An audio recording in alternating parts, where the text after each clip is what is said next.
Nesses dias, eu estava lendo os evangelhos, né, fazendo as minhas devocionais, e um tema que me chamou muito a atenção é que o evangelho ele tem um caráter assim provocador. O evangelho ele tem um caráter confrontador. O Simeão, aquele temente a Deus ali bem no início do evangelho de Lucas, ele aguardava a vinda do Messias e a sua profecia acerca daquele menino era que aquele menino seria fruto de contradição. Ele seria para levantamento de muitos e ruínas de muitos. Então, inevitavelmente, o evangelho ele tem um caráter confrontador. Se eu pudesse colocar uma mensagem, um tema nessa reflexão, eu colocaria que o evangelho de fato nos confronta. E pensando nisso, e principalmente ainda, fazendo a leitura do nosso tempo presente, dos nossos dias, onde o ser humano está cada vez mais individualista, cada vez mais egoísta, como diria o próprio apóstolo Paulo escrevendo a Timóteo em sua segunda carta, ele fala que nos últimos dias os homens seriam, e são assim, adjetivos, qualificações ou desqualificações severas, que nos últimos dias os homens seriam egoístas, avarentos, jactanciosos, tudo sempre girando em torno do ego. O ego está sempre ali sendo entronizado. E ele diria que os homens seriam também infatuados, cheios de si, amigos dos prazeres. E se tem uma palavra muito recorrente hoje aí na comunicação, na neurolinguística, inclusive nas teologias, é a palavra satisfação pessoal. Quem nunca ouviu falar nisso? Não, você tem que procurar sua satisfação pessoal, desenvolvimento pessoal. São essas novas palavras, né? Que no frigir dos ovos é um pouco de busca do nosso próprio capricho, do nosso próprio prazer. E o evangelho ele vem justamente para confrontar esse egoísmo, né? Eu gosto muito da leitura, o Henrique recentemente até falou um pouco dele, do filósofo francês chamado Gilles Lipovetsky. Ele foi um dos meus referenciais teóricos aí na minha pesquisa. E eu gosto quando ele usa a expressão de chamar, que o nosso tempo é chamado de hipermodernidade, que a gente tem uma exacerbação de tudo que a gente vive hoje. Ele não gosta de usar o termo pós-modernidade, que segundo ele não há um rompimento, uma ruptura do nosso tempo ao tempo da modernidade. Se a gente fosse classificar a modernidade seria a autonomia da razão.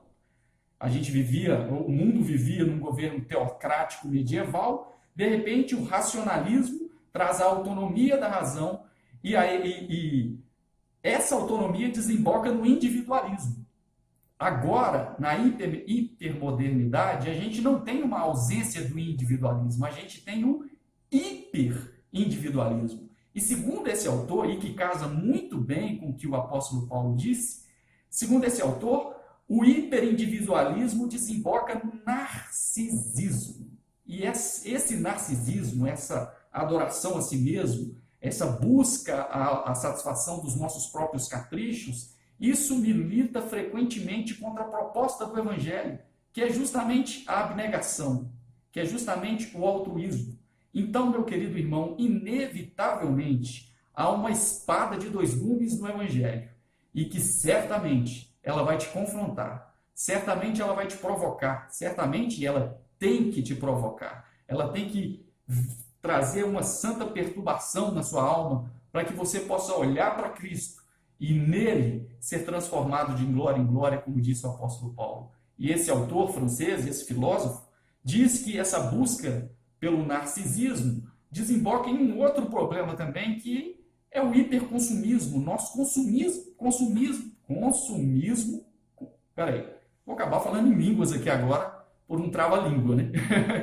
Nós consumimos muito para encontrar sentido na vida, para dar essa sensação de satisfação pessoal. Uma palavrinha que tem batido na minha mente, né? E o convite do Evangelho não é que o Evangelho é assim, antipático, que ele não quer que você seja feliz, que ele não quer que você tenha satisfação. Realmente você tem, mas a gente tem que ter a crítica para saber se essa nossa satisfação pessoal não é satisfação dos nossos caprichos, do nosso egoísmo, do nosso narcisismo, né? É por isso que hoje a gente tem essa mentalidade cultural de consumo. Tudo é para consumo, religião para consumo, comércio para consumo, tecnologia para consumo. E não é só muito consumo, como um consumo personalizado. Tipo assim, eu tenho aquilo que é só para você. Você precisa de um treinador, então você tem um personal trainer. Você precisa de um professor, você tem um personal teacher. Você é muito especial. Não é nada novo, por exemplo, com a teologia da prosperidade, né? Que veio falando que você é o TT de Deus. E o Evangelho ele prega justamente o contrário. E essa mentalidade da busca da satisfação pessoal entrou na teologia tão forte. Hoje se fala em teologia coaching, né? Que é essa ideia de que você é o querido de Deus. É interessante que a teologia coaching ela tirou aquela coisa hardcore da teologia da prosperidade, que é a barganha financeira, e ela colocou a barganha do seu desenvolvimento pessoal. Tipo assim, eu não quero saber o que Jesus tem para mim, que é a abnegação, é altruísmo, é a saída do eu para a entrada dele e do próximo. Não, é a satisfação pessoal, porque Deus tem o melhor para você. Ele colocou um potencial sensacional na sua vida e você vai vencer isso. A gente chora, a gente adora isso. Só que o Evangelho confronta. E pensando nisso, pensando nessa veia confrontadora do Evangelho, eu gostaria que a gente meditasse no encontro de Jesus com Pedro, no Evangelho de Lucas, capítulo 5, no versículo 1, versículo 11, uma narrativa muito famosa, quando Jesus, ali no início do seu ministério, conforme a narrativa de Lucas, que é muito completa, Jesus, ele é batizado, logo em seguida Jesus começa a pregar nas sinagogas, só que a pregação de Jesus é simplesmente sensacional. A reação imediata de todos, dos pequeninos, era dizer, esse homem prega diferente, ele fala como quem tem autoridade. Há uma unção mesmo, aquela coisa mais genuína do termo, nas palavras de Jesus, que deixava todo mundo estupefato, boquiaberto. Em contrapartida, os religiosos surtavam, porque não se via em Israel palavras de tão grande poder e fascinação. Jesus começa a pregar na sinagoga, diz que ali começou o seu ministério, as escrituras foram cumpridas, e ali dá um alvoroço muito grande. E Jesus começa a fugir das multidões, que as multidões o cercavam, e curiosamente, além de muita palavra, e não era persuasão filosófica, era espírito e vida, Jesus curava muitas pessoas.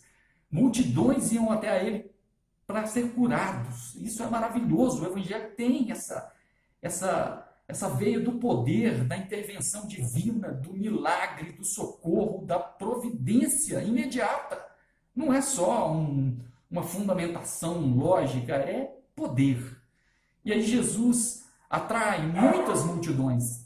E ali ele resolve se afastar em direção ao lago de Genezaré e então começa a pregar no barco de Pedro.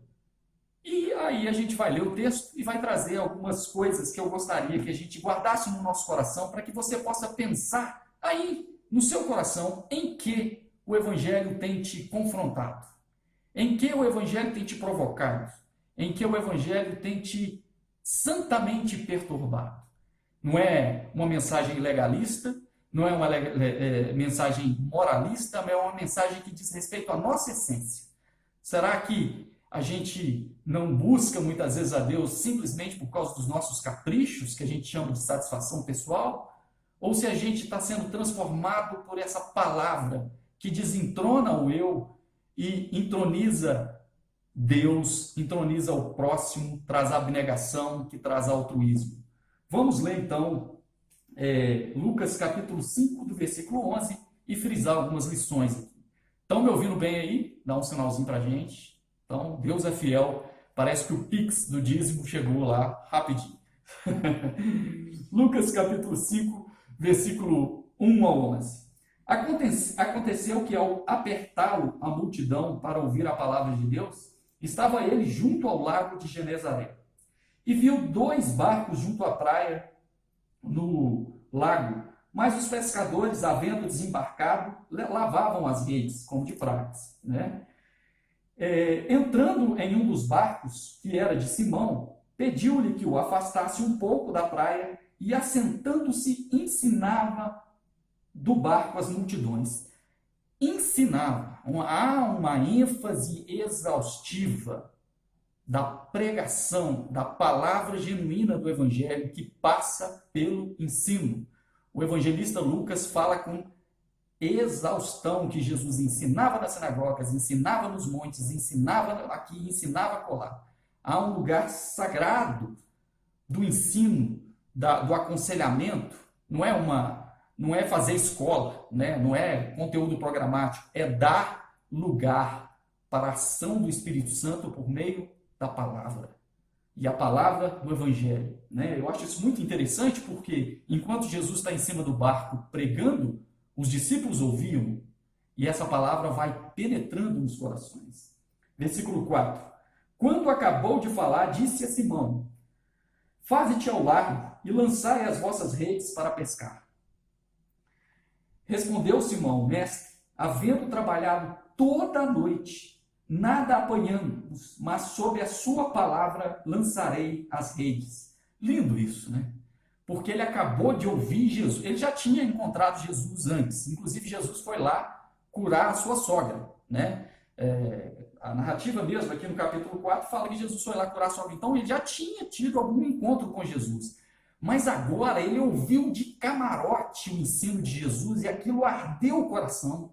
E um perito nas águas, como Pedro, que passou a madrugada toda num trabalho exaustivo, tinha todas as razões e os méritos do mundo para não lançar a rede de volta. Mas ele diz, olha, por causa da tua palavra, ela provocou aqui, sabe? Testificou aqui dentro. Ela mexeu comigo. Mas por causa disso, dessa contrição, desse constrangimento, desse emular, dessa confrontação e perturbação da tua palavra no meu coração, eu vou lançar as redes. Há um lugar especial da palavra para desentronizar a nossa arrogância, o nosso mérito, a nossa vanglória, a nossa jactância. Pedro tinha todos os motivos. Jesus era um carpinteiro, não sabia nada de pesca. Pedro era perito, mas ele disse, por causa dessa palavra, eu ouvi aqui e meu coração já está mudando. Meus queridos irmãos, nós temos que acreditar no poder da genuína pregação. Não é no falatório, não é na palestra teológica, não é na gritaria religiosa, mas é na palavra viva, que tem o poder de desarmar a gente completamente e mudar o nosso olhar, em tirar do nosso coração as nossas vaidades e se render a Ele que tem sempre o melhor para nós. Versículo 6, fazendo isso, então, Pedro se afastou e apanhando grande quantidade de peixes, rompiam-se-lhe as redes, que sendo o cara que sabia de tudo do lago.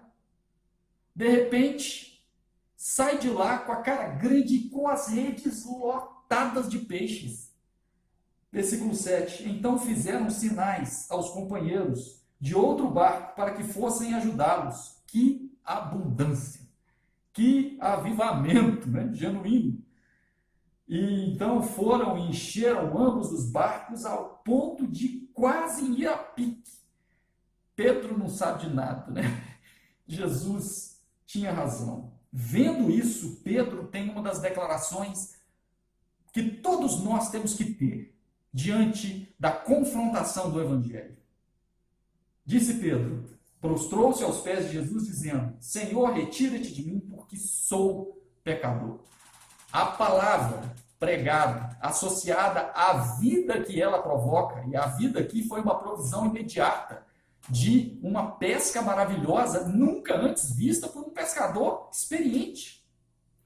Aquela palavra maravilhosa gerou em Pedro um autoexame e reconheceu que há uma diferença ontológica, de essência, entre a nossa natureza e a de Deus. Isso não tem a ver com o pecar porque mentiu ou porque cobiçou, o pecar enquanto transgressão moral, mas ontológico, de essência. Eu não sou queridinho assim. Eu não sei de onde tiraram essa antropologia otimista que tomou conta da teologia, tomou conta das ideologias, das comunicações, que você, tudo bem, não é um convite para ficar procrastinando, mas você tem que se enxergar. E principalmente a gente, alcançado pelo evangelho genuíno, reconhecer que nós somos pecadores, por essência. Retira-te de mim porque sou pecador. Ele não disse retira de mim porque estou em pecado, porque essa semana eu fiz uma coisa errada, né? O estou em pecado é uma expressão muito religiosa, né? Ah, irmão, eu estou em pecado. Não, é que eu sou pecador. Isso tem a ver com o meu ser, tem a ver com a minha essência. E como eu disse, isso não é atestado para, é assim mesmo, deixa para não, é para reconhecer a dependência exclusiva da graça de Deus, a dependência exclusiva dessa palavra, que muda o olhar, que transforma o coração. Pois à vista desta pesca maravilhosa, a admiração se apoderaram deles e de todos os seus companheiros, bem como Tiago e João, filho de Zebedeu, que eram seus sócios. Disse Jesus a Simão: não temas, daqui em diante serás pescadores de homens. E arrastando eles os barcos sobre a praia, deixaram tudo e o seguiram.